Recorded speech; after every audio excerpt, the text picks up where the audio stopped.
இன்னைக்கு சூப்பரான ஹெல்தியான பஞ்சரத்ன தோசை எப்படி செய்யறதுன்னு பார்ப்போம். இது பண்ணுறதுக்கு ஒரு பவுலில் கடலைப்பருப்பு, துவரம்பருப்பு, பாசிப்பருப்பு, உளுந்து, பொட்டுக்கடலை சேர்த்துப்போம்.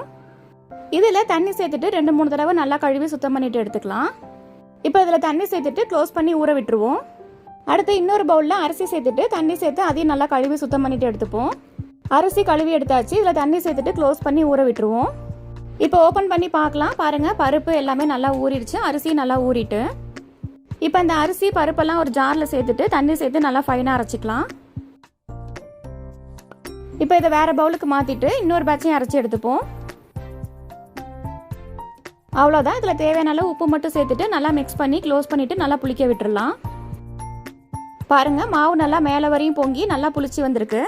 இதை அப்படியே மிக்ஸ் பண்ணிவிட்டு கெட்டியாக இருந்ததுன்னா தண்ணி மட்டும் சேர்த்து நல்லா தோசை மாவு பதத்துக்கு மிக்ஸ் பண்ணிப்போம். பாருங்கள், இப்போ மாவோட கன்சிஸ்டன்சி கரெக்டாக இருக்குது. இப்போ தோசைக்கல்ல ஊற்றி எடுத்துப்போம். அவ்வளோதாங்க, நல்லா ஹெல்த்தியான பஞ்சரத்ன தோசை ரெடி ஆயிடுச்சு. இந்த இன்க்ரீடியன்ஸோட மெஷர்மெண்ட்லாம் தெரிஞ்சுக்கணுன்னா இதோட டீட்டெயில்டு வீடியோவை நான் கீழே டேக் பண்ணியிருக்கேன், செக் பண்ணி பார்த்துங்க.